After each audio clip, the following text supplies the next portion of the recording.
Check out the top scorers from the EFL from the 2005-2006 season 20 years ago.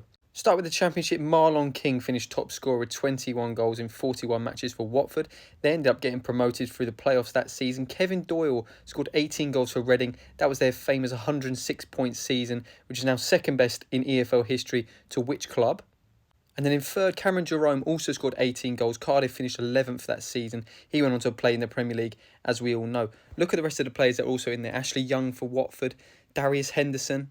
In League One, Freddie Eastwood finished top scorer. He scored 23 goals for Southend. They got 98 points and won the division that season. The famous Billy Sharp, an EFL legend, scored 23 goals as well for Scunthorpe. I think they finished mid-table that season. And then James Hayter for Bournemouth. He has the fastest hat-trick in EFL history against which club? He scored 20 goals for Bournemouth that season and kept them up, to be honest. Look at some of the other players in there. Isaiah McLeod for MK Dons. I just remember him scoring loads and loads of goals against Gillingham in particular, especially when he was playing for Barnet.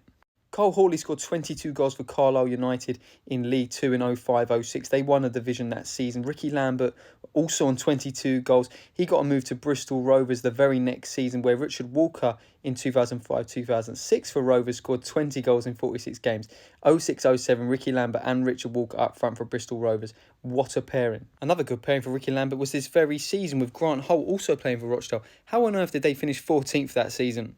Let's compare that season to the current top scorers in the EFL. Zan Vipoknik is top scorer for Swansea, 17 goals scored. Don Ballard, 18 goals for Leyton Orient. Aaron Drinan for Swindon, 19 goals. Only Swindon are in the playoffs out of all of those three sides.